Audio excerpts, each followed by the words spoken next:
എല്ലാവർക്കും സ്ട്രോബെറി ചാനലിലേക്ക് സ്വാഗതം. ഞാൻ ഗീതു. ഒരു അടിപൊളി ചില്ലി ചിക്കൻ്റെ റെസിപ്പിയുമായാണ് ഞാനിന്ന് വന്നിരിക്കുന്നത്. ഒത്തിരി കഷ്ടപ്പാടൊന്നുമില്ലാതെ വലിയ ടൈമൊന്നും കളയാതെ ഉണ്ടാക്കാവുന്ന ഒരു നോൺ വെജ് റെസിപ്പിയാണ് ചില്ലി ചിക്കൻ. ഇതെങ്ങനെ ഉണ്ടാക്കാമെന്ന് നോക്കാം. ഇതിനായി ആദ്യം തന്നെ ചിക്കൻ മാരിനേറ്റ് ചെയ്യണം. 500 ഗ്രാം ബോൺലെസ് ചിക്കനാണ് ഞാൻ ഇതിനായി എടുത്തിരിക്കുന്നത്. ചിക്കൻ നന്നായി കഴുകി സ്ക്വയർ പീസസായി മുറിച്ച് ഞാൻ എടുത്തിട്ടുണ്ട്. ഇതിലേക്ക് 2 ടീസ്പൂൺ ജിഞ്ചർ ഗാർലിക് പേസ്റ്റ്, ഒരു നാരങ്ങയുടെ നീര്, ഒരു മുട്ട, 2 ടേബിൾ സ്പൂൺ ഗോതമ്പ് പൊടി, 2 table spoon cornflour, 1/2 table spoon Kashmiri മുളക് പൊടി, 1 table spoon soya sauce, 1 teaspoon ഉപ്പ്. ഇവയെല്ലാം കൂടി ചേർത്ത് നന്നായി ഒന്ന് മിക്സ് ചെയ്തെടുക്കാം. ഇതിലിപ്പോൾ ചേർത്ത ഗോതമ്പ് പൊടിക്ക് പകരം നിങ്ങൾക്ക് മൈദ വേണമെങ്കിലും ചേർക്കാം. അതുപോലെ തന്നെ സോയാ സോസ് ചേർക്കുന്നത് നിർബന്ധമുള്ള കാര്യമല്ല. ചിക്കൻ നമ്മൾ ഫ്രൈ ചെയ്തെടുക്കുമ്പോൾ അതിൻ്റെ സോഫ്റ്റ്നെസ് നഷ്ടപ്പെടാതിരിക്കാൻ വേണ്ടിയാണ് നാരങ്ങാനീര് നമ്മൾ ചേർക്കുന്നത്. ഇതോടൊപ്പം തന്നെ 1 ടീസ്പൂൺ വിനെഗർ കൂടി ചേർക്കുകയാണെങ്കിൽ നല്ലതായിരിക്കും. ചിക്കൻ ഫ്രൈ ചെയ്തെടുക്കുമ്പോൾ അതിലെ മൈദയുടെ കോട്ടിങ് തിക്കായിട്ട് നിങ്ങൾക്ക് വേണമെന്നുണ്ടെങ്കിൽ 2 ടേബിൾ സ്പൂൺ മൈദയോ വീറ്റ് ഫ്ലോറോ കൂടുതൽ ചേർക്കാവുന്നതാണ്. മസാലയെല്ലാം നന്നായി മിക്സ് ആയിട്ടുണ്ട്. ഇതിനി 20 മിനിറ്റ് ഫ്രിഡ്ജിൽ വെക്കണം. ഇനി നമുക്ക് ചിക്കൻ ഫ്രൈ ചെയ്തെടുക്കാം. ഇതിനായി ചൂടായ ഒരു ഫ്രൈയിങ് പാനിലേക്ക് എണ്ണ ഒഴിക്കുന്നു. വെജിറ്റബിൾ ഓയിലാണ് ഞാനിവിടെ എടുത്തിരിക്കുന്നത്. ചിക്കൻ ഫുള്ളായി തന്നെ മുങ്ങിക്കിടന്ന് വറുത്തെടുക്കേണ്ടതാണ്. അതുകൊണ്ട് തന്നെ കുറച്ചധികം എണ്ണ ഒഴിക്കണം. എണ്ണ നന്നായി ചൂടായതിനു ശേഷം ഇതിലേക്ക് നമുക്ക് ചിക്കൻ പീസുകൾ ഇട്ട് കൊടുക്കാം.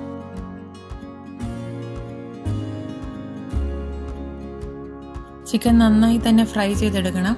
ഒരു സൈഡ് ഫ്രൈ ആയി കഴിയുമ്പോൾ നമുക്ക് മറിച്ചിട്ട് മറു സൈഡ് കൂടി ഫ്രൈ ചെയ്തെടുക്കാം. ചിക്കൻ ഇപ്പോൾ നന്നായി തന്നെ ഫ്രൈ ആയി വന്നിട്ടുണ്ട്. ഇതിനി ഒരു പാത്രത്തിലേക്ക് മാറ്റി വയ്ക്കാം. 2 ബാച്ചായിട്ടാണ് ഞാനിവിടെ ചിക്കൻ ഫ്രൈ ചെയ്തെടുത്തത്. ചിക്കൻ എല്ലാം നന്നായി ഫ്രൈ ചെയ്ത് മാറ്റിയിട്ടുണ്ട്. ചില്ലി ചിക്കനുള്ള ഗ്രേവി തയ്യാറാക്കാം. അതിനായി ചൂടായ ഒരു പാനിലേക്ക് 1 ടേബിൾ സ്പൂൺ വെജിറ്റബിൾ ഓയിലും 1 ടീസ്പൂൺ നല്ലെണ്ണയും ഒഴിക്കുന്നു. എണ്ണ നന്നായി ചൂടായതിനു ശേഷം ഇതിലേക്ക് ചെറുതായി അരിഞ്ഞു വെച്ചിരിക്കുന്ന ഇഞ്ചി 1 ടേബിൾ സ്പൂൺ, വെളുത്തുള്ളി 1 ടേബിൾ സ്പൂൺ, പച്ചമുളക് 3 എണ്ണം എന്നിവ ചേർത്ത് മീഡിയം ഫ്ലെയിമിലിട്ട് നന്നായി ഒന്ന് വഴറ്റിയെടുക്കാം. കറി നല്ല സ്പൈസി ആയിട്ട് ഇരിക്കേണ്ടവർ ഈ സമയത്ത് കൂടുതൽ പച്ചമുളക് ചേർക്കണം. ഇവയെല്ലാം അത്യാവശ്യം ഒന്ന് വാടി പച്ചമണമൊക്കെ മാറി വരുമ്പോൾ സ്ക്വയറായി അരിഞ്ഞു വെച്ചിരിക്കുന്ന സവാള ചേർത്ത് കൊടുക്കാം. 2 മീഡിയം സൈസുള്ള സവാളയാണ് ഞാൻ എടുത്തിരിക്കുന്നത്. ഇവ സ്ക്വയറായി അരിഞ്ഞിട്ട് ഓരോ ഇതളും സെപ്പറേറ്റ് ചെയ്ത് തന്നെയാണ് ഞാൻ ഇട്ട് കൊടുത്തിരിക്കുന്നത്. ഇതൊരു 2 മിനിറ്റ് മാത്രം വഴറ്റിയാൽ മതി. അതുകൊണ്ട് തന്നെ സവാളയുടെ ഇതളുകൾ സെപ്പറേറ്റ് ചെയ്തിട്ടില്ലെങ്കിൽ ഈ സമയം കൊണ്ട് അത് സെപ്പറേറ്റായി വരില്ല. സവാള ചെറുതായി വാടി തുടങ്ങിയിട്ടുണ്ട്. ഇനി ഇതിലേക്ക് സ്ക്വയറായി അരിഞ്ഞു വെച്ചിരിക്കുന്ന ക്യാപ്സിക്കം ചേർക്കാം. 2 മീഡിയം സൈസ് ക്യാപ്സിക്കമാണ് ഞാൻ എടുത്തിരിക്കുന്നത്. ഇതും ഒരു 2 മിനിറ്റ് മാത്രം വഴറ്റിയാൽ മതി. ഇനി തീ ലോ ഫ്ലെയിമിലേക്കാക്കി 1/2 ടേബിൾ സ്പൂൺ കാശ്മീരി മുളക് പൊടി, 3 table spoon soya sauce, 3 table spoon tomato sauce,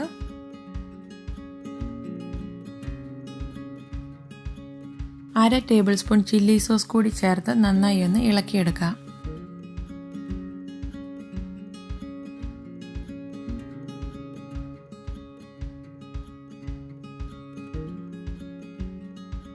ഇനി ഇതിലേക്ക് 1 ടീസ്പൂൺ പഞ്ചസാര കൂടി ചേർത്ത് 1 മിനിറ്റ് ഒന്ന് മിക്സ് ചെയ്യാം.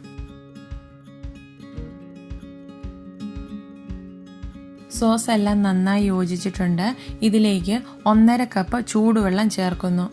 നിങ്ങൾക്ക് അത്യാവശ്യം നല്ലതുപോലെ ഗ്രേവി വേണമെങ്കിൽ ഈ സമയത്ത് 2.5 കപ്പ് ചൂടുവെള്ളം ചേർക്കണം. ഉപ്പ് നോക്കി ആവശ്യമെങ്കിൽ കൂടുതൽ ചേർത്ത് കൊടുക്കാം. ഇത് നന്നായി തിളയ്ക്കണം.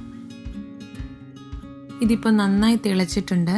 ഇതിലേക്ക് വറുത്ത് വെച്ചിരിക്കുന്ന ചിക്കൻ പീസസ് ചേർക്കുന്നു. മസാല നന്നായി പിടിക്കുന്ന രീതിയിൽ ഇളക്കി യോജിപ്പിക്കാം. 5 മിനിറ്റ് ചിക്കൻ ഈ ഗ്രേവിയിൽ കിടന്ന് വേവണം.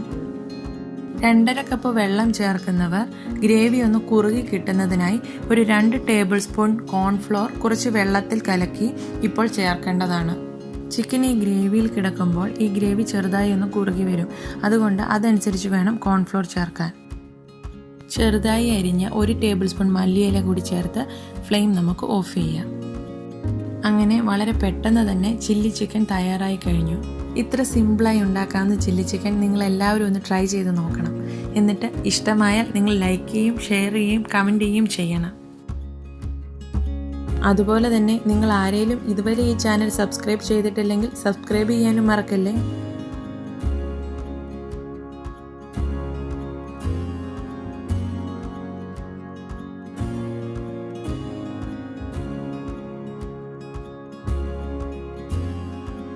പുതിയൊരു വീഡിയോയുമായി ഉടൻ കാണാം. Bye, take care.